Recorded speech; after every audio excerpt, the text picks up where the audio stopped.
Hello Jharkhand, welcome to Learners Garage Education. आज के इस क्लास में डीएवी यानी कि धरती आबा वोकेबलरी का हम लोग डे दूसरा यानी कि क्लास 2 को आज डिस्कस करेंगे। जेएसएससी और एसएससी के एग्जाम में ये लेक्चर काफ़ी फायदा होगा और किसी भी एग्जाम में जहां भी वोकैब से रिलेटेड क्वेश्चन आते हैं उसमें आपको फायदा पहुंचाएगा। और क्लास में कंटेंट्स क्या होता है, क्लास नंबर 1 से तो आपको पता चल गया होगा। क्लास नंबर 1 से आप लोग जरूर रिवाइज कर लीजिएगा। आपके एग्जाम के अकॉर्डिंग जो है क्या क्या फ्रूटफुल चीज़ें हैं वो सारा मैं प्रोवाइड कराता रहूँगा। तो आइए देख लेते हैं आज का कंटेंट्स। यहाँ पे तो एज इट इज है जितना सारा था। साथ ही साथ आज जो है से कुछ मैं नया सेक्शन ऐड किया हूँ जिसमें है एनिमल्स एंड देयर बेबीज। और मैं आपको पहले ही बता चुका हूँ कि कुछ अलग अलग चीज़ें आपको मैं प्रोवाइड कराता रहूँगा जो आपके एग्जाम के लिए लुक्रेटिव है, फ्रूटफुल है। तो एनिमल्स एंड देयर बेबीज आज एक नया सेक्शन यहाँ पे ऐड किया गया है और साथ ही साथ कुछ और भी सेक्शन ऐड किया गया है। ये सारे तो एज इट इज है जो कि होता है। वन वर्ड सब्स्टिट्यूशन, इडियम से फ्रेजेज रहेगा, करेक्टली इनकरेक्टली स्पेल्ड वर्ड होता है और फ्रेजल वर्ब्स। साथ ही साथ मैं कुछ स्पेशल वर्ब फॉर्म्स लिया हूं जहां पर आप लोग बहुत ही ज़्यादा कंफ्यूज हो जाते हैं और इस पे क्वेश्चन भर भर के आते हैं। डिस्कस करूंगा इसको। और देखिए जैसे कि आज मैं क्लास को जैसे ही शुरू किया तो मेरे माइंड में एक आइडिया आया है जो कि मैं इसको नेक्स्ट क्लास से इंप्लीमेंट करूंगा। जैसे कि आज के क्लास में जो चीज़ भी मैं डिस्कस किया उससे रिलेटेड कुछ क्वेश्चन बनता है तो 10 क्वेश्चन जो है से मैं आपको जो है से सेट करके दूंगा और उसका आंसर जो है से आपको बनाना है और नेक्स्ट पार्ट में मैं उसका आंसर डिस्कस करूंगा। तो जो कि आज ही की क्लास पर होगा तो आप लोग ध्यान से सुनेंगे तो भी टेस्ट हो जाएगा कितना अच्छा से आप लोग लेक्चर सुन रहे हैं। ओके, तो आइए वो आपको नेक्स्ट क्लास दिखेगा। जो आज के क्लास में डिस्कस करूंगा उसी पे बेस में क्वेश्चन फ्रेम करूंगा। ओके ना, तो सम स्पेशल वर्ब फॉर्म्स हो गया, इसके बारे में डिस्कस मैं कर दिया। उसके साथ कुछ नाउन्स और एप्रोप्रिएट प्रीपोजिशन है जो कि लास्ट क्लास में सेक्शन था, ये नया नहीं है। एनिमल्स एंड देयर बेबीज में जैसे डिस्कस किया था ये नया सेक्शन है। और लास्ट में जो है से करेक्ट प्रोनाउंसिएशन है। कुछ हम लोग देखेंगे वर्ड्स जिसका लोग जो है से ऑफन जो है से गलत प्रोनाउंस करते हैं। ओके ना, तो ये सभी कुछ आज देखने वाले हैं। टोटल 10 वर्ड्स इसमें लिया गया है और इसमें एनिमल्स और देयर बेबीज मैं इसीलिए लिया हूं क्योंकि हो सकता है जेएसएससी के एग्जाम में क्वेश्चन पूछ दें डायरेक्ट कि इसके बेबी को क्या कहते हैं। क्योंकि जैसे ऐसा पूछा गया है कि इसका फेमिनिन जेंडर क्या होगा। कुछ अलग अलग एग्जाम देखिएगा जेएसएससी का तो उसमें पूछा जा चुका है कि इसका फेमिनिन जेंडर क्या होगा। तो इस तरह से क्वेश्चन पूछे जाने की संभावना है। साथ ही साथ अगर कहीं पे आप कोई चीज रीडिंग कर रहे हैं या लिसनिंग कर रहे हैं तो मान लेते हैं कि यहाँ पे फॉर एग्जाम्पल ले लेते हैं डकलिंग लिखा हुआ है और मान लेते हैं कि आ गया है इगलेट आ गया या फिर फॉन आ गया तो आपको पता होगा तब ना कि किसका बेबी है, तब ना आप अच्छे से कनेक्ट कर पाइएगा। तो वर्ड्स जानना बहुत ही जरूरी है। तो जो मुझे लगेगा कि आपके लिए इंपॉर्टेंट चीजें हैं तो मैं यहाँ पे एक क्लास में प्रोवाइड कराते रहूंगा। तो यही आज की क्लास का ओवरव्यू था। तो आइए फिर स्टार्ट करते हैं सबसे पहले सिनोनिम्स से। तो यहीं से हमारा क्लास शुरू होता है। ओके, ध्यान से सुनिएगा सारे वर्ड्स को। पहला वर्ड है रॉडी। तो रॉडी रॉटर मूवी भी है। तो रॉडी का मतलब होता है कोई चीज दबंग। तो कुछ सिनोनिम्स हो जाएंगे इसको। बॉयस्ट्रस, नॉइजी हो सकता है, अनरूली या फिर ओस्टिपेरस बोला जा सकता है। जैसे कि इसका सेंटेंस में एक यूज किया हुआ है ही वॉज इविक्टेड। किसको किसको याद है इविक्टेड का मतलब? इविक्टेड जो है से वर्ड लास्ट क्लास में यूज किया हुआ था इसीलिए मैं इसको सेंटेंस में यूज कर दिया। तो इविक्ट का मतलब होता है इजेक्ट कर देना, कहीं से किसी को हटा देना। ठीक है, आपको याद होगा। एक्सपेल कर देना इसका सिनोनिम होता है। लास्ट क्लास में इस वर्ड को डिस्कस किया गया था। तो यहाँ पे देखिएगा he was evicted from the office due to his rowdy behaviour, यानी कि एक तरह का दबंग बिहेवियर था, अच्छा से लोगों से बात नहीं करता था, र्यूड बिहेवियर था, जिसके चलते उसको इविक्ट कर दिया यानी कि एक्सपेल कर दिया गया ऑफिस से। तो समझ लीजिएगा रॉडी मतलब होता है दबंग टाइप का। इमेकुलेट नेक्स्ट वर्ड है। इमेकुलेट मतलब होता है सीमलेस, एररलेस बोल सकते हैं या फिर परफेक्ट बोल सकते हैं, त्रुटिहीन या बोल सकते हैं या परफेक्ट। ओके, तो इमेकुलेट को याद रखिएगा MACULAT होता है। साथ ही साथ वर्ड्स भी देख लीजिएगा कि कहाँ पे डबल एम है, कहाँ पे डबल एल है, कहाँ पे ई है, ए है, आई है और आई है, ई आई है, ए है, ये सब वर्ड्स कहीं पे आते हैं तो उसको ध्यान से देखिएगा। करेक्टली और इनकरेक्टली स्पेल्ड वर्ड के लिए भी उस वर्ड को तैयार कीजिए क्योंकि हर एक एग्जाम में पूछा ही जाता है। लेमेंटेबल तो यहाँ से हो चुका है, जिसे देख लीजिएगा हो गया। जैसे the text of NCERT are almost immaculate, यानी कि यह त्रुटि होता है। NCERT में जो NCERT टेस्ट है उसमें गलती आपको न के बराबर होगा। कहीं पे एक आध दो पॉइंट मिस्टेक हो जाए तो न कह सकते हैं, बट लगभग हर एक चीज 99% सही मिलेगा आपको NCERT टेस्ट में। ओके, नेक्स्ट वर्ड आता है लेमेंटेबल। तो लेमेंटेबल का मतलब होता है ना पिटीफुल, सैड बोल सकते हैं, ट्रेजिक बोल सकते हैं, ऑफुल या फिर डिप्लोरेबल बोला जा सकता है, यानी एक तरह का दुखांत टाइप का चीज आप लोग बोल सकते हैं। लेमेंटेबल का मतलब होता है। जैसे the aftermath of any war is quite lamentable, यानी कि काफी जो है से दुख भरा होता है, उदासी भरा होता है। क्या? आफ्टर मैथ, यानी कि आफ्टर मैथ को एक वर्ड इसके लिए याद रखिएगा, आफ्टर मैथ मतलब होता है किसी चीज का रिजल्ट। तो कोई भी वार का जो रिजल्ट होता है वह क्या होता है? काफी ज्यादा लेमेंटेबल होता है, यानी कि दुखांत होता है, मतलब बोल सकते हैं कि दुख से भरा होता है। तो यही होता है लेमेंटेबल, पिटीफुल, सैड, ट्रेजिक, ऑफुल या फिर डिप्लोरेबल। नेक्स्ट वर्ड आता है सप्लेंट।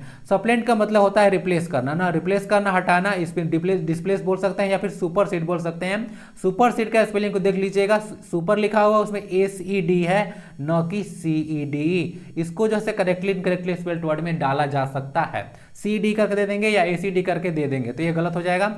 सही स्पेलिंग यहाँ पे SED होता है। फॉर एग्जाम्पल यहाँ पे इसको सेंटेंस में यूज किया हुआ भी है, nowadays printed books are supplanted by e books, यानी कि आजकल आप लोग देख रहे होंगे, जैसे कि मान लेते हैं कि ये भी मैं आपको PDF प्रोवाइड कराता हूँ, तो पहले क्या होता था, इसको बाकायदा आप लोग क्या करते थे कि मतलब प्रिंट आउट निकाल लेते थे हार्ड कॉपी, लेकिन अब आप लोग इसको जो है ई बुक यानी कि PDF रखते हैं, यानी कि सॉफ्ट कॉपी ही रखते हैं। तो बोल सकते हैं कि अब जो है प्रिंटेड बुक को जैसे रिप्लेस किया जा रहा है, यानी कि सप्लेंटेड किया जा रहा है ई बुक्स से। नेक्स्ट होता है ग्रीवेंस। तो ग्रीवेंस मतलब देख लीजिए यहाँ पे लिखा हुआ है, कंप्लेंट होता है, इनजस्टिस अन्याय तरह का बोल सकते हैं, ऑफेंस बोल सकते हैं या फिर अनफेयरनेस बोला जा सकता है। ग्रीवेंस का मतलब सेंटेंस में इसका यूज किया हुआ है, Jharkhand government has filed complaint against the decree of the supreme court. तो सुप्रीम कोर्ट के जो डिक्री मतलब आदेश होता है, मतलब ऑफिशियल कोई ऑर्डर होता है कोर्ट का ना, तो उसको डिक्री कहा जाता है। नॉर्मली ऑर्डर वर्ड यूज नहीं होता है, हम लोग डिक्री वर्ड यूज करते हैं कोर्ट के ऑर्डर के लिए। तो यहाँ पे देखा जाए, Jharkhand government has filed a complaint against the decree of the supreme court. तो यहाँ पे कंप्लेंट मतलब होता है उसके जो बोल सकते हैं कि जो भी इनजस्टिस था, ठीक है, ऑफेंस था, उसके खिलाफ जो है कंप्लेंट जो है वहाँ पे फाइंड मतलब किया गया। ओके तो यहाँ पे ग्रीवेंस वर्ड यूज करना चाहिए था मुझे, कंप्लेंट पर यहाँ पे यूज कर दिया हूँ। ओके ना। नेक्स्ट देखिएगा, रेवनस एक लिखा हुआ है। तो रेवनस वर्ड मतलब होता है स्टाफ्ड, फेमिश बोल सकते हैं, शार्प से बोला जा सकता है या फिर वेरी हंग्री, यानी कि रेवनस का मतलब होता है काफी ज्यादा भूखा। ओके ना। जैसे देखिए, give him 2 more pieces of bread, he was ravenous, ठीक है, क्योंकि उसको जो है से 2 और ज्यादा रोटी दे दो क्योंकि वो काफी ज्यादा भूखा था। ओके ना। तो इसको देख लीजिएगा, यहाँ पे ना ईज यूज करना होगा, थोड़ा मिस्टेक कर दिया हूँ। यहाँ पे यूज होगा क्योंकि प्रेजेंट का इस टेंस में, यहाँ पे सेंटेंस में रेफरेंस लिया हूँ, इसको पीटी में सही कर दूंगा। तो रेवनेस का मतलब क्या होता है? रेवनेस का मतलब होता है काफी ज्यादा भूखा, इसको देख लीजिएगा। नेक्स्ट आता है एरोगेंस। एरोगेंस मतलब समझते हैं, एरोगेंस का मतलब होता है अकड़पन टाइप का चीज ना। तो कोई चीज अकड़ है, घमंडी टाइप का, स्नोप्ड बिहेवियर है, तो उसको एरोगेंस कहा जाता है। जैसे कुछ इसका सिनोनिम्स देख लिया जाए, कॉन्सिट बोल सकते हैं, इगोटिज्म बोल सकते हैं, हॉटीनेस बोल सकते हैं या फिर हब्रिस बोल सकते हैं। Your arrogance has earned lots of enemies, यानी कि तुम्हारा जो अकड़पन था उसके चलते तुम काफी ज्यादा दुश्मन बटोर लिए हो। तो एरोगेंस वर्ड यूज हो चुका है सेंटेंस में। नेक्स्ट देखते हैं एंटोनिम्स। एंटोनिम्स में पहला वर्ड आता है पॉसिटी। तो पॉसिटी का मैं यहाँ पे इसका मीनिंग भी डाल देता हूँ, क्योंकि जब तक मीनिंग आपको पता नहीं रहेगा उसका एंटोनिम कैसे निकलेगा, इसके इसीलिए मैं यहाँ पे वर्ड्स का जो है कुछ और भी वर्ड्स डाल देता हूँ इसका मीनिंग। ओके, जैसे पॉसिटी का वर्ड है, तो पॉसिटी मतलब क्या होता है? पॉसिटी का मतलब होता है डर्थ या स्कार्सिटी, यानी कि दुर्लभता। वाटर स्कार्सिटी के बारे में आप लोग पढ़े होंगे। तो एंटोनिम क्या हो जाएगा? एबंडेंस, यानी कोई चीज प्रचुर मात्रा में है। एनफ यानी कि पर्याप्त, प्रचुर बोल सकते हैं। प्लेथोरा है या फिर बाउंटी बोल सकते हैं। बाउंटीफुल भी कहीं कहीं वर्ड यूज किया जाता है। जैसे farmers could not plant paddy due to paucity of water, यानी कि जल की दुर्लभता या बोल सकते हैं कि कमी के कारण जो है पैडी को प्लांट जो था से उसको इस वर्ष जो है लगाया नहीं जा चुका, ठीक है, धान का पौधा, क्योंकि वाटर का स्कार्सिटी है, पता होगा झारखंड के अलग अलग रीजन में। अभी मैं इस लेक्चर को 2023 में डिस्कस कर रहा हूँ, यानी कि 2022 के बारे में मैं बात कर रहा हूँ। नेक्स्ट है सेलिबेसी। सेलिबेसी में क्या होता है? वर्जिनिटी या फिर चेस्टिल बोल सकते हैं, चेस्टिटी होता है। इसका मतलब होता है कुंवारापन, यानी कि जो कुछ ऐसे लोग होते हैं जो कि शादी करना पसंद नहीं करते हैं, अलग थलग रहना पसंद करते हैं, तो उसको बोला जाता है सेलिबेसी। तो इसका क्या हो जाएगा? एंटोनिम मैट्रिमोनी होगा, यानी कि शादी विवाह करना। डिबॉन्चरी हो बोल सकते हैं, और लाइसेंटियसनेस वर्ड यूज होता है। ओके, यानी कि जो विवाहित बोल सकते हैं जिसको इस समय इंटरेस्ट होता है। जैसे many people choose celibacy in their life, यानी कि अब जो है बहुत सारे ऐसे लोग होते हैं जो कि सेलिबेसी को चूज करते हैं, यानी कि अकेले रहना पसंद करते हैं, शादी विवाह में उनका कोई इंटरेस्ट नहीं है, साधु संत जैसे इंसान है। नेक्स्ट वर्ड आता है इनफ्रक्चुअस। तो इनफ्रक्चुअस का मतलब होता है बैरन या फिर इनफर्टाइल। ओके ना, तो ये तो इजी वर्ड हो गया। जब बैरन जैसे ही वर्ड देखे होंगे तो ये तो आसान लगा होगा। बैरन मतलब होता है अनप्रोडक्टिव टाइप का चीज ना, तो देख लीजिएगा इसका हो जाएगा प्रोडक्टिव या फिर फर्टाइल बोल सकते हैं। तो इनफ्रक्चुअस का मतलब होता है बैरन, बंजर टाइप का, इनफर्टाइल। जैसे the effort of terrorist to kill the leader became infructuous, यानी कि जो टेररिस्ट का जो एक तरह का बोल सकते हैं कि यहाँ पे एफर्ट था, प्रयास था लीडर को किल करने का, वह इनफ्रक्चुअस हो गया, यानी कि इनफर्टाइल हो गया, यानी कि कोई इफेक्ट नहीं हुआ, इन अनप्रोडक्टिव हो गया। ओके, उसके बाद है अफेबल। तो अफेबल का मतलब होता है कोर्डियल या एमिएबल, यानी कि विनीत स्वभाव का, काफी जो कोर्डियल बिहेवियर होता है, एकदम बहुत ही शांत और एकदम रेस्पेक्ट भरा जो व्यवहार है उसको कोर्डियल बिहेवियर बोला जाता है, विनीत स्वभाव बोल सकते हैं। तो उसके लिए क्या होगा, होस्टाइल, यानी कि एकदम अकड़पन से बात करेगा, वेमेंस उग्रता होगा उसके पास, बेलिकोज बोल सकते हैं, झगड़ालू होता है, या फिर बेलिजरेंट वर्ड भी यूज किया जाता है, और एंटेगोनिस्टिक वर्ड भी यूज किया जाता है। तो यह कोर्डियल का कुछ इसके एंटोनिम्स हो जाएंगे। जैसे यहाँ पे देख लीजिएगा, his affable behaviour has own the many hearts, यानी कि उसका जो कोर्डियल बिहेवियर था, यानी कि विनीत स्वभाव था, जिसके चलते वह लाखों करोड़ों लोगों का दिल जीत लिया। ओके ना, आगे देखते हैं एसिडुअस। एसिडुअस वर्ड काफी इंपॉर्टेंट है। एसिडुअस डायरेक्ट आपसे पूछते हैं कि इसका मतलब क्या होता है, तो एसिडुअस का मतलब होता है हार्ड वर्किंग, डिलीजेंट वर्ड भी यूज होता है, यानी कि हार्ड वर्किंग, काफी ज्यादा लेबोरियस मेहनती इंसान को एसिडुअस बोला जाता है। SIDUOUS होता है इसका स्पेलिंग, ध्यान से देखिएगा। एंटोनिम क्या हो जाएगा, लेजी हो जाएगा, आइडल हो जाएगा, इंडोलेंट या फिर इनर्ट बोल सकते हैं। इनर्ट गैस पता पड़े है ना, वह किसी के साथ जो है रिएक्ट नहीं करता है, क्योंकि आउटरमोस्ट ऑर्बिट में 8 इलेक्ट्रॉन होता है, और नहीं तो हीलियम में 2 होता है। उसका देख लीजिएगा, he has cracked UPSC mains, he is assiduous, यानी कि उसने जो है यूपीएससी मेंस को क्रैक कर लिया, यानी कि वह जो है से जरूर क्या होगा, हार्ड वर्किंग होगा। आगे कॉन्स्ट्रिक्ट देख लीजिए, कॉन्स्ट्रक्ट यहाँ नहीं है, कंस्ट्रक्ट नहीं है, कॉन्स्ट्रिक्ट है ना, यहाँ पे आई है। तो कॉन्स्ट्रिक्ट का मतलब होता है कंप्रेस करना या कॉन्ट्रैक्ट करना। कोई चीज को आप लोग संकुचित करते हैं ना, यानी कि सिकुड़ा देते हैं ना, तो उसी को बोला जाता है कॉन्स्ट्रिक्ट करना। तो इसके कुछ एंटोनिम हो जाएंगे, एक्सपेंड करना, स्ट्रेच करना, डायलेट करना, और या फिर इनलार्ज करना। ओके, यानी कि फैला देना। जैसे देख लीजिएगा, I will note put on देखिए एक फ्रेजल वर्ब है, इसका मतलब होता है पहनना ना, वियर करना होता है इसका मतलब, तो ध्यान रखें। तो I will note put on this shoes, pair noun है, इसको ध्यान रखिएगा हमेशा। दे कॉन्स्ट्रिक्ट माई फिट, यानी कि हमारे फिट को क्या करते हैं, वो काफी ज्यादा कॉन्ट्रैक्ट करते हैं, यानी कि दबा देते हैं, इसीलिए मैं यह जो है शूज नहीं पहनूंगा। ओके ना, मेरा 10 नंबर का आता है, तो ये 8 नंबर का है, तो हमसे ही ना हो पाएगा। आगे देखिए इंपोर्टेंट लिखा हुआ है। इंपोर्टेंट क्या होगा, इसका मतलब होता है र्यूड, या फिर ब्रेजन बोल सकते हैं, चिकी बोल सकते हैं, या फिर इंसोलेंट बोल सकते हैं। तो र्यूड बिहेवियर जो होता है उसी को इंपोर्टेंट बोला जाता है। ये भी बोल सकते हैं कि अकड़पन जो जिसमें होता है, उस तरह के पर्सन को इंपोर्टेंट बोला जा सकता है। तो इसका एंटोनिम हो जाएगा रिस्पेक्टफुल, पोलाइट बोल सकते हैं, एमिएबल, यहाँ पे वर्ड आया ना एमिएबल। उसके बाद एमिकेबल, एमिएबल और एमिकेबल दोनों वर्ड में कोई डिफरेंस नहीं है ना, तो एमिएबल का जो है सिनोनिम एमिकेबल हो सकता है, यानी कि सी एक्स्ट्रा इसमें लग जाएगा, दोनों सेम वर्ड है। या फिर फ्रेंडली आप लोग बोल सकते हैं, कोर्डियल भी बोल सकते हैं। जैसे they ousted him due to his impudent behaviour with his colleague, colleague का स्पेलिंग देख लीजिएगा ना। तो आउस्टेड मतलब होता है कहीं से दखल जो है से बेदखल कर देना, तो उसको आउस्ट कर दिया गया him due to his importance, यानी कि अकड़पन के चलते, या बोल सकते हैं व्यवहार उसका अच्छा नहीं होगा कलीग के साथ, इसके चलते उसको हटा दिया गया था। ओके, जो नेक्स्ट सेक्शन है उसमें वन वर्ड सब्स्टिट्यूशन को देखेंगे, जिसमें पहला वर्ड है ओमनीपोटेंट। तो ओमनीपोटेंट एक वर्ड है जिसका मतलब होता है one who is all powerful, और जनरली ये जो है से भगवान के लिए हम लोग ये शब्द यूज करते हैं, क्योंकि वही जो है से ऑल पावरफुल होते हैं। तो ऑल पावरफुल बोल सकते हैं, या फिर अलमाइटी वर्ड यूज किया जाता है, सर्वशक्तिमान इसको हिंदी में कहा जाता है। तो ओमनीपोटेंट होगा one who is all powerful. Next word आता है मिसेंथ्रोप। तो मिसेंथ्रोप होता है मानव द्वेषी, इसको हिंदी में कहा जाता है। A person who hates people, तो जो लोगों से नफरत करता है उसको मानव द्वेषी कहते हैं। जैसे कोई सिनोनिम्स हो जाएगा, साइनिक, रिक्लूज बोल सकते हैं, या फिर एस्केप्टिक बोला जाता है, तो ये सब याद रख सकते हैं।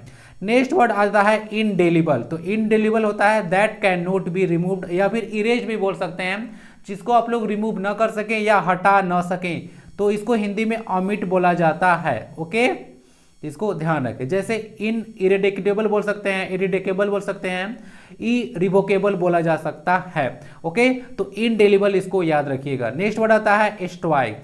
तो one who is indifferent to pain और प्लीजर, जिसको खुशी में भी या फिर बोल सकते हैं दर्द में भी ज्यादा जो है वह शो नहीं करता है कि हमको दुख है या फिर ज्यादा सुख है, वह इनडिफरेंट होता है, उससे जो है अनजान तरह से बना रहता है। ओके, तो कोई फर्क उसको नहीं पड़ता है ज्यादा खुशी में भी या फिर ज्यादा गम में भी, तो उसको स्ट्राइक बोला जाता है। जैसे कि MSG टाइप से जो पर्सन होते हैं वे लोग। नेक्स्ट वर्ड है जीनोफोबिया। तो फोबिया एक वर्ड है जिसका मतलब भय होता है ना। और देखिए यहाँ पे जीनोफोबिया का अर्थ होता है showing excessive dislike against foreigners, यानी कि अगर आप लोग को डिसलाइक करते हैं फॉरेनर्स को, यानी कि विदेशी लोगों से अगर काफ़ी नफरत है आपको, तो उसको बोला जाता है कि जीनोफोबिया है। क्लियर, तो वही होता है। नेक्स्ट वर्ड आता है फिलेटेलिस्ट। तो फिलेटेलिस्ट का मतलब होता है अ पर्सन हु कलेक्ट्स और स्टडीज स्टाम्प्स। ओके, नुमिस्मेटिस्ट आपको बताया था ना, जो कि क्या करता था, जो कि पुराने नोटों को कलेक्ट करता था, उसको बोलते थे नुमिस्मेटिस्ट, याद कीजिए, या कॉइन्स को कलेक्ट करता था। और यहाँ पे फिलेटेलिस्ट फिलेटेलिस्ट है, ठीक है, तो इसको देख लीजिएगा। टिकट या बोल सकते हैं कि संग्रहकर्ता, इसको हिंदी में बोला जाता है। तो स्टाम्प कलेक्टर बोल सकते हैं, एग्रीगेटर बोला जा सकता है। नेक्स्ट आता है एंटीक्वेरियन। तो एंटीक्वेरियन का मतलब होता है कि जो पुराने चीजों को, तो वन हु कलेक्ट्स और studies old and rare object. तो रेयर ऑब्जेक्ट या फिर बोल सकते हैं कि पुराने ऑब्जेक्ट को, यानी कि एंटीक ऑब्जेक्ट्स को जो स्टडी करता है और कलेक्ट करता है, तो उसको एंटीक्वेरियन बोला जाता है। तो एंटिक डीलर इसको बोल सकते हैं। तो ये सारा टोटल 7 वन वर्ड सब्जेक्शन हो गया। और नेक्स्ट हम लोग मूव करेंगे इडियम्स एंड फ्रेजेज पे। पहला है टू बरी द हैटचेट। हैटचेट का मतलब एक्स होता है ना, एक्स मतलब वाला एक्स नहीं है, ए एक्स ही एक्स है, एक्स मतलब कुल्हाड़ी। तो टू बरी द हैटचेट कहने का मतलब है कि मैं आपको एक क्वेश्चन पहले भी डिस्कस किया था, इससे क्वेश्चन आया था कि मान लेते हैं कि दो पर्सन है, उनके हाथ में कुल्हाड़ी है, वो लोग दोनों फाइट करने के लिए तैयार है। तो हम लोगों ने गया, हम लोग वहाँ पहुँचे, तो उन लोगों को बताया कि भाई अपना जो हैटचेट है उसको जैसे बरी कर दो, यानी कि जमीन में गाड़ दो, यानी कि लड़ाई झगड़ा समाप्त करो। तो यही होता है टू बरी द हैटचेट का मतलब होता है टू मेक पीस, यानी कि शांति स्थापित कर लेना, यानी कि एक दूसरे से मिल जाना, ठीक है। तो इसको ध्यान रखें। The two brothers decided to bury the hatchet, यानी कि जो दुश्मनी चल रहा था, ओके, उसको क्या किए, खत्म किए और पीस ले आए। तो यही होता है to bury the हैटचेट। Grid up, यहाँ पे sorry, gird up one's loins लिखा हुआ है। तो गिड अप वंस लाइन्स का मतलब होता है get ready for a job, यानी कि किसी चीज के लिए, यानी कि जॉब के लिए तैयार होना। जैसे देख सकते हैं the Chinese troops are gilding up their lions in Ladakh. तो लद्दाख वाले रीजन में जो चाइनीज ट्रूप्स हैं वो क्या है कर रहे हैं, गिल्डिंग अप कर रहे हैं देयर लायंस, यानी कि रेडी हो रहे हैं लड़ाई करने के लिए। ओके, नेक्स्ट आता है इन फियास्को। तो इन फियास्को का मतलब होता है इनकम्प्लीट फेलियर, यानी कि कोई चीज अगर पूरी तरह से विफल हो जाता है तो उसको फियास्को बोला जाता है। जैसे देख सकते हैं यहाँ पे लिखा हुआ है the unemployment data shows, data singular plural दोनों नाउन है। The unemployment data shows fiasco of the government, यानी कि यहाँ पे गवर्नमेंट का काफी ज्यादा जो है पूरी तरह से गवर्नमेंट यहाँ पे फिसडी साबित हुआ है, जो कि अनएम्प्लॉयमेंट का जो इस तरह से डेटा आया है वह शो करता है। तो फियास्को का मतलब याद देखिएगा कंप्लीट फेलियर जब होता है तो उसके लिए एक इडियम या फ्रेज यहाँ पे यूज होता है। और फूल्स इरेंट, तो फूल्स इरेंट का मतलब होता है a task that has no hope of success, यानी कुछ ऐसा काम है जिसको कि सक्सेस होने की संभावना न के बराबर है। जैसे देख लीजिएगा a war without a plan is a fool's errand, यानी कि अगर मान लेते हैं कहीं पे लड़ाई करने जा रहे हैं और आपके पास कोई प्लान नहीं है तो इसका मतलब है कि आप लोग फेल होने वाले ही हैं। चाहे कोई भी चीज़ हो, यहाँ पे कोई जॉब का भी तैयारी कर रहा है तो क्या बिना प्लान के आप तैयारी कीजिएगा तो हो जाएगा, बिल्कुल नहीं होने वाला है। तो प्लान तो करना ही होगा। तो अ फूल्स इरेंट का मतलब होता है कि एक ऐसा टास्क जिसको कि होने की संभावना नहीं होता है। ओके, इसको देख लीजिए, यानी कि सक्सेस होने की संभावना नहीं होता है। नेक्स्ट आता है a cat in gloves catches no mice, यानी कि एक ऐसा कैट है जो कि ग्लव्स पहनी हुई है तो उसको कोई जो है माउस वो पकड़कर नहीं पकड़ पाएगी। या माउस का प्लूरल माइस होता है ना, इसको देख लीजिएगा। ये देख लीजिएगा पर्सन्स टू केयरफुल और too polite may not always get what they want, यानी कि इसका मीनिंग क्या होता है कि a cat in gloves catches no mice, यानी कि कोई ऐसे पर्सन है जो कि बहुत ही ज़्यादा केयरफुल हैं या कोई चीज़ मैटर को लेकर बहुत ही ज़्यादा नम है, तो क्या होता है कि उन लोग हमेशा जो है नहीं उनको मिलता है जो वह चाहते हैं। तो इसको याद रख सकते हैं, यानी कि बहुत ही ज़्यादा किसी चीज़ को लेकर श्योर हैं तो आपका फेलियर भी वहाँ पे हो सकता है। तो ज़्यादा कोई चीज़ को लेकर आश्वस्त भी होना नहीं है। ओके ना, तो इसको देख लीजिएगा। इसको सेंटेंस में यूज देख लिया जाए, काफ़ी छोटा छोटा लिखा हुआ है। You must go for what you want, यानी कि आपको जो करना है वह कीजिए। As you know a cat in gloves catches no mice, यानी कि जो कैट होता है जो ग्लव्स पहने हुए है उसको कोई माइस नहीं मिलेगा, यानी कि आप ज़्यादा किसी चीज़ को लेकर श्योर न रहें, ठीक है ना। ओवर कॉन्फिडेंट जो है नुकसानदेह भी होता है, समझ रहे कहानी को ना, तो उसी तरह से ये इडियम का मीनिंग है। नेक्स्ट आता है ब्लेसिंग इन डिस्गाइज। तो ब्लेसिंग इन डिस्गाइज, डिस्गाइज का मैं चाहूंगा कि आप लोग एक दो सिनोनिम्स बताएं। डिस्गाइज का एक दो आप लोग सिनोनिम बताइए। तो ब्लेसिंग इन डिस्गाइज का मतलब होता है seems bad earlier but resulted in good later. Later word आपको पता चल जाएगा या क्या होता है। इसका मतलब होता है बाद में, या टाइम के लिए यूज होता है। तो यहाँ पे देख लीजिएगा, कुछ ऐसा चीज जो शुरू में लग रहा था कि यह नुकसानदेह है, या बोल सकते हैं कि बुरा है, ऑफुल है, सिनिस्टर है, बट जो है बाद में जो है यह लगता है कि अच्छा है, यानी कि अच्छा यह साबित हुआ, लगता नहीं है, अच्छा साबित हुआ, तो उसको बोला जाता है ब्लेसिंग इन डिस्गाइज। जैसे the decision of living the job of ticket collector was a blessing in disguise for MSD, यानी कि महेंद्र सिंह धोनी के लिए जो टिकट कलेक्टर का जो जॉब था वह छोड़ना क्या था, उनको तो डर लग रहा था कि क्या होगा क्या नहीं होगा, लेकिन बाद में यह बहुत अच्छा साबित हुआ। हमारे सामने है, अच्छा साबित कितना हुआ है सब कुछ जानता है। आगे देखिएगा गो बनानाज। बनानाज में कहीं भी डबल एन नहीं होता है, इसको ध्यान रखिएगा। गो बनानाज का मतलब होता है बिकम एंग्री, यानी कि गुस्सा हो जाना, उसके लिए इडियम यूज होता है गो बनानाज। ओके, तो लेक्चर अगर अच्छा नहीं लगेगा तो आप लोग भी गो बनाना हो जाइएगा। ओके, और हो सकते हैं, हक है भाई, मैं अच्छा यहाँ पे परफॉर्मेंस नहीं दे पाऊंगा तो। He went bananas when Karu proposed her, sorry she है, she went bananas when Karu proposed her, यानी कि कारू जब उसको प्रपोज किया तो वह क्या की, वह जैसे वेंट बनानाज हो गई, यानी कि काफी ज्यादा गुस्सा हो गई। तो ये टोटल 7 इडियम्स एंड फ्रेजेज था। नेक्स्ट हम लोग करेक्टली और इनकरेक्टली स्पेल्ड वर्ड में को देखेंगे, और यहाँ पे टोटल नंबर में ए भी 7 है, तो सारा चीज 7 मिलता है फ्रेजल वर्ब्स को छोड़कर, क्योंकि फ्रेजल वर्ब 7 नहीं ले सकते हैं। ओके, उसको 7 से हमेशा ज्यादा ही रहता है, वर्ड्स रहता है, लेकिन एक वर्ड का बहुत सारा फ्रेजल वर्ब बन जाता है। कैसे बनता है लास्ट क्लास में भी डिस्कस किया गया था, और जो फर्स्ट टाइम यहाँ पे विजिट कर रहे होंगे तो उनको पता चल जाएगा। तो पहला वर्ड देखा जाए, यहाँ पे कैलेंडर लिखा हुआ है, तो कैलेंडर का सही स्पेलिंग क्या होगा, इसका सही स्पेलिंग 2 होगा ना, CALENDAR होता है। अगेन CALEND लास्ट में AR होता है, लेकिन यहाँ पे जो है से ई होता है, तो ये है सही स्पेलिंग कैलेंडर का, देख लीजिएगा। उसके बाद आता है ऑकरेंस। तो ऑकरेंस का स्पेलिंग देख लिया जाए, डबल सी यू के साथ डबल आर होता है, डबल सी यू के साथ डबल आर, और ई होता है, इसमें ए नहीं होता है। तो ऑकरेंस का स्पेलिंग देख लिया जाए, काफी इंपोर्टेंट यह वर्ड है। नेक्स्ट आता है कंसेंसस। तो कंसेंसस का मतलब होता है एक मत में, तो सी यहाँ पे नहीं होता है कंसेंसस में। कंसेंसस में शुरू में सी होता है, बाद में यहाँ पे ए से यहाँ भी होता है और ए से यहाँ भी होता है, तो बाकी सारे वर्ड्स जो है से गलत है। कंसेंसस का स्पेलिंग सही ऑप्शन नंबर 2 होगा। ऑकरेंस तो बता दिया। एपरेंट का स्पेलिंग है, देख लीजिएगा, इसका मतलब होता है ऑब्वियस, स्पष्ट। तो एपरेंट का जो सही स्पेलिंग होगा APPARENT होगा ना, APPARENT, यह सही स्पेलिंग होता है। सब जगह जो है ए देखने को मिलेगा, यहाँ भी ए था, यहाँ भी ए था, तो यही से आपको पकड़ा जाएगा। लास्ट में ENT होता है एपरेंट। ओके ना, एपरेंट मतलब जो होता है रियल पोजीशन। आगे एंटरप्रेन्योर लिखा हुआ है, तो एंटरप्रेन्योर का जो सही स्पेलिंग होता है ENTRE होता है। क्या होता है? ENTRE। उसके बाद प्रेन्योर तो सब सही कर लेंगे, PRENEUR होता है, NEUR। इसको ध्यान रखिए, यही स्पेलिंग सही है इसका 2, ENTREPRENEUR, या ऑप्शन 2 जो है से सही है। उसके बाद लाइसेंस देखा जाए, तो लाइसेंस में डबल एस कहीं पे नहीं होता है, तो सही स्पेलिंग लाइसेंस का ए है। ओके ना, तो लाइसेंस आप लोग भी बना लीजिएगा, बनवा लीजिएगा।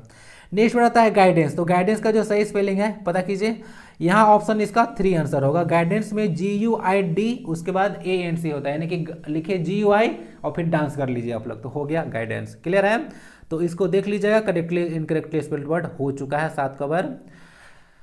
ये सारा मेमोरी बेस्ड होता है, आपको प्रैक्टिस करना पड़ेगा ना। क्वेश्चन हर एक एग्जाम में इस तरह से आ रहे हैं। अब देखते हैं फ्रेजल वर्ब, और फ्रेजल वर्ब जो है काफी इसका वेटेज होता है, फिलर्स में डाल सकते हैं, एरर में भी इसको डाला जा सकता है। ओके ना, तो इसको देख लीजिए। क्लोज में कभी कभी डाल दिया जाता है, मैं आपसे चर्चा किया था कि आपको जैसे कोई ब्लैंक दे देंगे, यहाँ पे वर्ड दे देंगे ब्लो, और उसके बाद जैसे 4 ऑप्शन डाल देंगे, यहाँ पे आउट डाल देंगे, ओवर डाल देंगे, अप डाल देंगे, डाउन डाल देंगे, और कुछ पैसेज का जो है सेंस रहेगा, तो वहाँ पे जो सेंस मिलेगा, ओके, यानी कि जो वहाँ पे सही वर्ड बैठेगा वही फिल करना होगा, तो मतलब आपको पता होना चाहिए। तो यही है phrasal verbs, verb plus preposition का कॉम्बिनेशन।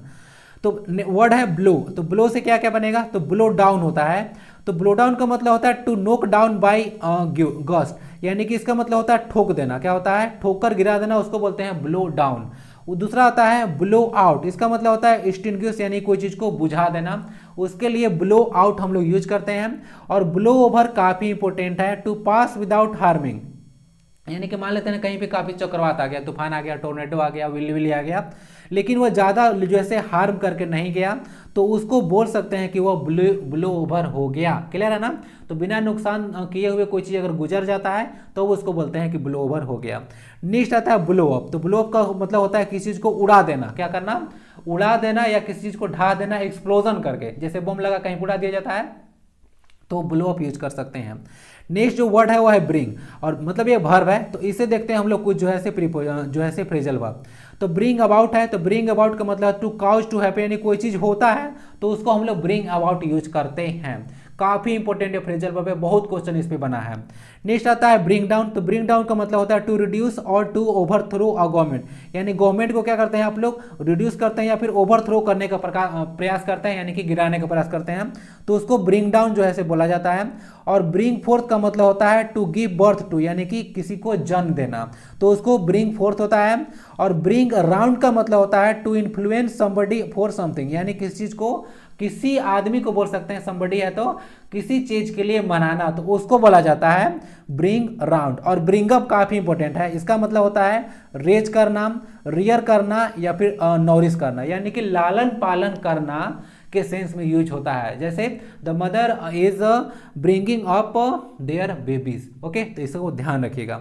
तो यह ब्रिंग अप वर्ड मतलब इडियम फ्रेजल वर्ब यूज होता है। तो ब्रिंग अप का मतलब लालन पालन होता है, काफी इंपॉर्टेंट है। जितना यहाँ पे फ्रेजल वर्ब था ब्रिंग से, तो ब्रिंग अबाउट और ब्रिंग जो है से अप, ये काफी इंपॉर्टेंट है, बहुत क्वेश्चन इस पे आया है। नेक्स्ट हम लोग डील को देखेंगे। तो एक होता है डील इन। तो डील को इन को याद रखिएगा, डील इन होता है to have business of something, यानी कि डील इन बिजनेस यूज होता है, ध्यान रखिएगा।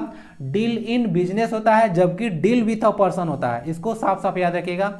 अगेन डील इन बिजनेस और deal with a person use किया जाता है। और डील आउट का मतलब क्या होता है? इसका मतलब तो डिस्ट्रीब्यूट करना होता है। ओके, तो 3 फ्रेजल वर्ब कवर हो चुका है, यहाँ से 3 हो गया, यहाँ से 5 8 और यहाँ पे 4 12, तो 12 फ्रेजल वर्ब कवर हो चुका है।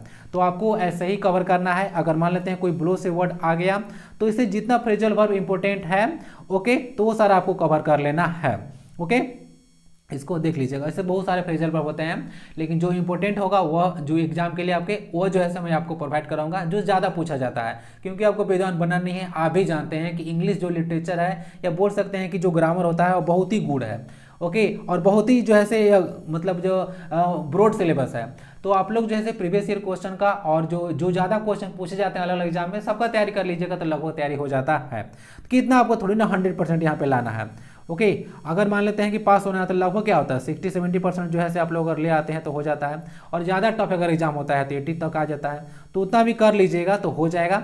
1-2 क्वेश्चन अगर कहीं पे गलत भी हो जाता है तो वो आपका फ्यूचर डिसाइड नहीं करेगा, लेकिन हाँ, जहाँ पे बहुत ज़्यादा गलती कर ली है आप लोग तो वहाँ पे 1-2 क्वेश्चन डिसाइड कर देगा। ओके ना, तो उतना आप लोग अंडरमाइन करके चल सकते हैं। नेक्स्ट हम लोग कुछ सम स्पेशल वर्ब फॉर्म्स देखेंगे जिसमें जो है से आप लोग ऑफन कंफ्यूज कर जाते हैं। जैसे एक लाई है, ये भी लाई है और ये भी ले है, तो देखिए इसमें कंफ्यूजन कहाँ पे होता है, आइए देखते हैं।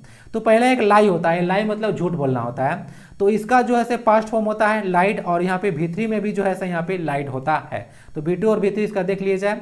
अब यहाँ पे देखा जाए यह लाई है, इसका मतलब लेटना होता है, तो एक तो हुआ झूठ बोलना, एक यही लाई है, सेम स्पेलिंग है, लेकिन इसका मतलब लेटना होता है, लेटना। और जब यह जो होगा लेटना मीनिंग होगा तो इसका V2 क्या होगा, ले, और लेन हो जाएगा इसका V3।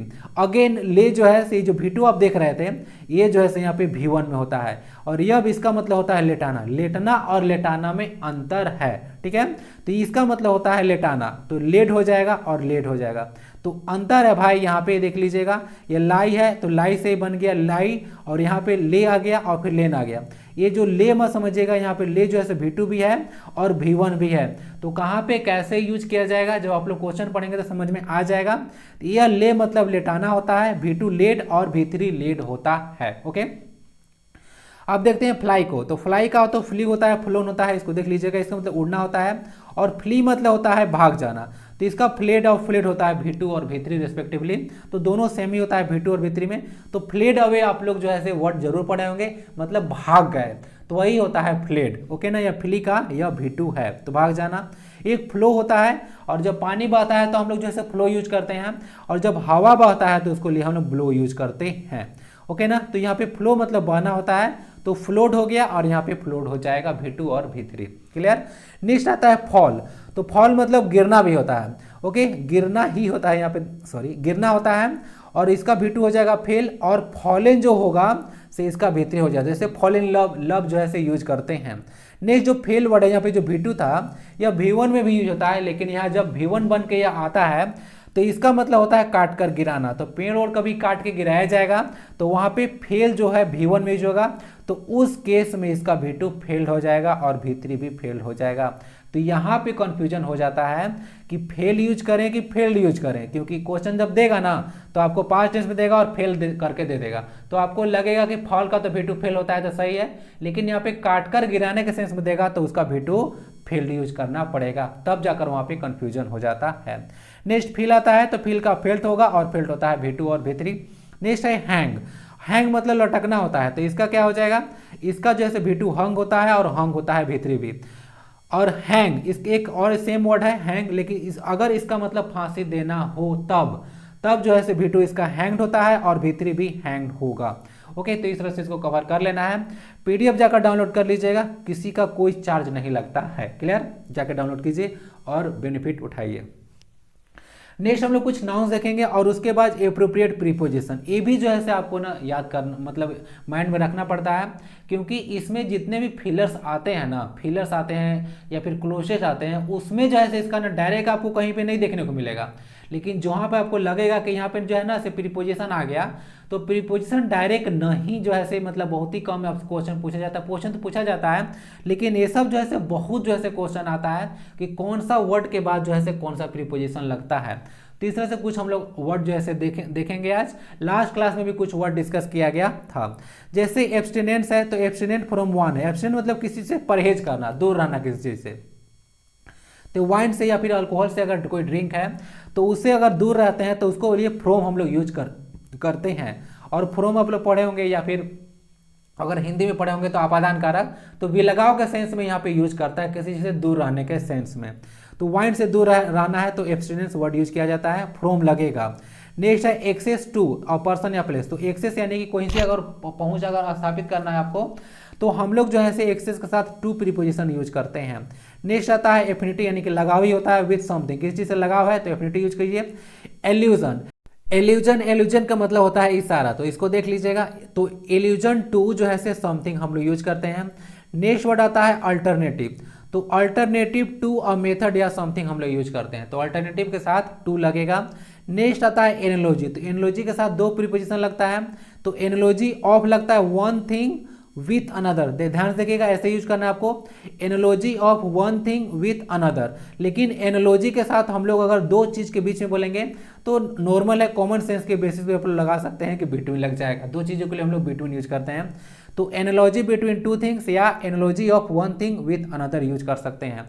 नेक्स्ट आता है एफिनिटी। तो एफिनिटी बिटवीन जो है टू थिंग हम लोग यूज करते हैं। अलायंस है, यहाँ पे देख लीजिएगा, तो अलायंस विथ अ पर्सन और स्टेट, यहाँ पे देख लीजिएगा एफिनिटी विथ था और यहाँ पे एफिनिटी बिटवीन है। अलायंस विथ अ पर्सन और स्टेट यूज करते हैं, तो अलायंस के साथ संधि करते हैं, तो कोई पर्सन होते हैं किसी स्टेट के साथ जो ऐसे संधि किया जाता है, और स्टेट को तो रिप्रेजेंट नॉर्मली कोई पीपल ही करते हैं, तो विथ यूज कर सकते हैं, और पर्सन या फिर स्टेट। एनिमोसिटी मतलब होता है दुश्मनी, तो एनिमोसिटी अगेंस्ट समबडी यूज किया जाता है, तो इसको ध्यान रख सकते हैं, एनिमोसिटी अगेंस्ट समबडी। और नेक्स्ट आता है एंटीडोट। तो एंटीडोट मतलब प्रतिकारक होता है, किसी रोग को काटने का दवा होता है ना, वन वर्ड सब्स्टिट्यूशन में भी इसको पूछा जाता है, इसको ध्यान रखिएगा। तो एंटीडोट अगेंस्ट एन इन्फेक्शन होता है, और नहीं तो एंटीडोट टू सम पॉइजन भी यूज होता है, तो ध्यान रखिएगा, एंटीडोट अगेंस्ट भी यूज किया जाता है और एंटीडोट टू भी यूज किया जाता है। कहाँ पे यूज किया जाता है मैं डिस्कस कर दिया, ध्यान रखें। नेक्स्ट सेक्शन में हम लोग एनिमल्स और देयर बेबीज देखेंगे, तो ये सारा चीज आपको पता होना चाहिए, कम से कम रीडिंग कीजिएगा कहीं भी कोई भी चीज, तो अगर ये सब पता नहीं रहेगा तो पूरा सेंटेंस का मीनिंग समझ में नहीं आएगा। तो ये सब थोड़े थोड़े छोटे छोटे चीज जो है माइन्यूट इन्फॉर्मेशन आपको पता होना चाहिए। इंग्लिश ठीक करना है तब, मैं एकदम जो है ग्रास रूट लेवल से लेकर मैं चल रहा हूँ, जो भी चीज़ें जो है इंपॉर्टेंट लगेगा वो मैं आपको प्रोवाइड कराऊंगा, बस आप लोग रिवीजन करते रहिए। जितना चीज़ मैं प्रोवाइड करा रहा हूँ आप लोग के लिए ही है, ट्रूली स्पीकिंग, आप लोग भरोसा रखिए। एक दो महीना आप लोग प्रैक्टिस करके देखिए कि इंग्लिश आपका कितना ठीक होता है, खासकर वोकैब का सेशन। ग्रामर भी आप लोग कंप्लीट करते चलिए, ओके ना। तो चलिए देख लेते हैं कुछ, जैसे काऊ है, राइनो है और वेल है, तो इसके बेबी को का बोला जाता है। कैट के बेबी को किटन बोला जाता है।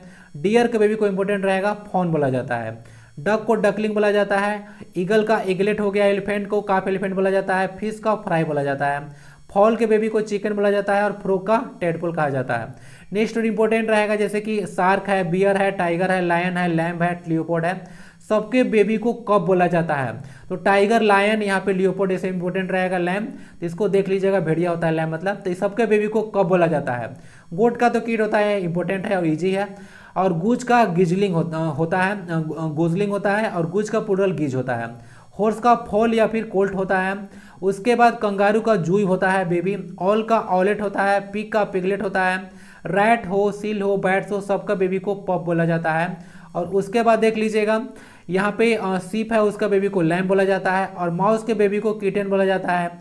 एप के बेबी को बेबी ही कहा जाता है। उसके बाद बी है, वास्प है, उसके बेबी को लार्वा कहा जाता है। कैमल है, जिराफ है, याक है, उसका बेबी को का बोला जाता है। डॉग तो इंपॉर्टेंट है, इसका बेबी पपी है। डॉल्फिन या मोल का बेबी को पप बोला जाता है। डंकी का कोल्ट होता है, इंपॉर्टेंट है, ध्यान रखिएगा। डब एक बर्ड है, स्क्वेयर बोला जाता है बेबी को। फ्लाई का मैगोट होता है। फॉक्स का किट या कब बोला जाता है। उसके बाद ग्रास होपर के बेबी को नाइम बोला जाता है। नाइम्फ है, लैम्प नाइम। टर्टल के बेबी को हैचिंग बोला जाता है। क्वेश्चन रहेगा टोटवाइज और टर्टल में क्या डिफरेंस है। ये क्वेश्चन बताइए, टोटवाइज और टर्टल में क्या डिफरेंस है। मत बताइए भाई मुझे, क्या कीजिएगा बताकर आप लोग अपना तैयारी कर लीजिए। नेक्स्ट जो लास्ट सेक्शन होगा आज की क्लास का, उसमें हम लोग कुछ वर्ड्स देखेंगे जिसका जो है करेक्ट प्रोनाउंसिएशन हम लोग यहाँ पे देखने वाले हैं। तो पहले वेजिटेबल आता है, तो बहुत लोग इसको वेजिटेबल पढ़ते हैं। तो इसका जो करेक्ट प्रोनाउंसिएशन होता है यहाँ पे ई जो होता है ऐसे साइलेंट होता है। हम लोग इसको प्रोनाउंस करते हैं वेजिटेबल। क्या होता है, वेजिटेबल। वेज हो गया ना। उसके बाद जो है टेबल आपको बोलना है, ना कि वेजिटेबल ना। तो वेजिटेबल नहीं होता है, वेजिटेबल। तो इसको अब से ऐसे प्रोनाउंस करना है आपको, वेजिटेबल। नेक्स्ट जो प्रोनाउंसिएशन वर्ड है, इसको भी बहुत लोग जो है जो प्रोनाउंसिएशन लोग बोलते हैं, वह गलत वर्ड है। एक्चुअली में जो प्रोनाउंसिएशन कर रहे हैं आप, वह प्रोनाउंसिएशन होता है। और इसका जो है स्पेलिंग में देख लीजिएगा। नॉर्मली हम लोग पढ़ के क्या आए हैं, प्रोनाउन, और प्रोनाउन से ना हमारा प्रोनाउंसिएशन बन जाता है, क्योंकि हम लोग हिंदी भाषी वाले लोग हैं। तो प्रोनाउन से प्रोनाउंसिएशन नहीं होता है, प्रोनाउन अलग चीज होता है, जबकि प्रोनाउंसिएशन एक अलग वर्ड है। तो उसको प्रोनाउन में प्रोनाउंसिएशन मत कीजिएगा, उसको प्रोनाउंसिएशन कहा जाता है। तो प्रोनंसिएशन, ऐसे इसको प्रोनाउंस करना है आपको, प्रोनंसिएशन। नेक्स्ट आता है बाम है या पाम है, काम है, ये सब देख लीजिएगा। तो अगर एल के बाद जो है एम आता है, तो एल के बाद अगर एम आता है तो वह एल का प्रोनाउंसिएशन साइलेंट हो जाता है। और एल के बाद अगर के भी आता है तो उसका प्रोनाउंसिएशन साइलेंट हो जाता है। ध्यान रखिए, जैसे वाक है, टॉक है, स्टॉक है, तो ये सारे अगर वर्ड हैं तो वह जो है एल वहाँ पे साइलेंट हो जाता है। इसी तरह से बाम में, पाम में एल साइलेंट है, ओके ना। तो एल साइलेंट है क्योंकि इसके बाद एम आया है। नाइफ को देख लीजिएगा, नाइफ है नाइट। कोलकाता नाइट राइडर्स का स्पेलिंग जाकर देख लीजिएगा। कोलकाता नाइट राइडर्स जिनका फेवरेट टीम होगा, तो उसका जो नाइट राइडर्स है, तो उसमें जो है, या फिर नाइटहुड को जो उपाधि मिला था रविन्द्रनाथ टैगोर जी को, तो उनका भी जो नाइटहुड था तो उसमें के से स्टार्ट होता है। तो कभी भी के के बाद अगर एन आता है तो उस के का जो प्रोनाउंसिएशन साइलेंट हो जाता है, यानी कि के साइलेंट हम लोग कर देते हैं। इसको ध्यान रखिएगा, के साइलेंट होता है क्योंकि इसके बाद एन आया है। नेक्स्ट आता है, 3 वर्ड है यहाँ पे, लोगों को कंफ्यूजन आता है, तो इसको भी आप देख लीजिए। एक होता है लेटर, इसको लेटर पढ़ते हैं और इसका प्रोनाउंसिएशन सेम ही है, लेटर ही। तो इस लेटर को समझते होंगे, जो रिटन आप लोग मैसेज किसी को देते हैं तो उसको लेटर बोला जाता है, ओके। न्यू ईयर पर बहुत लोगों को मिला होगा। उसके बाद जो है एक आता है लेटर। तो लेटर का मतलब होता है दैट अकर्स आफ्टर, जो है यानी कि जो बाद में होता है। और नॉर्मली इसको हम लोग टाइम को डिनोट करने के लिए यूज करते हैं। तो देख लीजिएगा, सिंगल टी वाला है, टाइम को डिनोट करता है लेटर।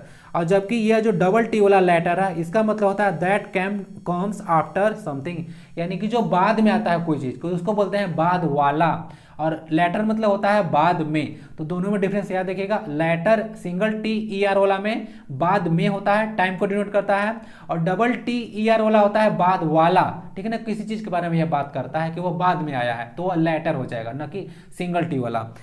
नेक्स्ट आता है अल्दो। तो अल्दा इसको नहीं पढ़ते हैं, इसका प्रोनाउंसिएशन होता है अल्दो ना, अल्दो, जिसका प्रोनाउंसिएशन अल्दो होगा। और ये टफ वर्ड है, इसको बहुत लोग गलत प्रोनाउंस करते हैं, स्टेटिक्स बोलते हैं इसको ना। तो स्टेटिस्टिक्स होता है, क्या होता है, स्टेटिस्टिक्स। तो इसको अब से गलत मत प्रोनाउंस कीजिएगा, स्टेटिस्टिक्स होता है। नेक्स्ट आता है रेस्टोरेंट, इसको सब कोई बोलते हैं, तो रेस्टोरेंट नहीं होता है, इसका जो सही प्रोनाउंसिएशन होता है रेस्टोरेंट। क्या होता है? रेस्टोरेंट। तो रेस्टोरेंट इसको प्रोनाउंस करना है, रेस्टोरेंट, ओके ना। हिंदी में इसको रेस्टोरेंट बोला जाता है। तो ये होता है रेस्टोरेंट, मत बोलिएगा रेस्टोरेंट ना, तो रेस्टोरेंट इस तरह से इसको प्रोनाउंस करना है। क्लियर है? तो ये 10 था, इसका प्रोनाउंसिएशन आप देख लीजिएगा। क्लियर? पीडीएफ जाकर टेलीग्राम से डाउनलोड कर लीजिएगा। वीडियो जैसा भी लगे, अच्छा बुरा खट्टा मीठा तीता जैसा भी लगे जरूर बताइए कमेंट बॉक्स में। वीडियो को अगर अच्छा लगे तो हिट जरूर कीजिएगा और लोगों से जरूर शेयर करें। मिलते हैं फिर नेक्स्ट क्लास में। वंदे भारतम, जय हिंद।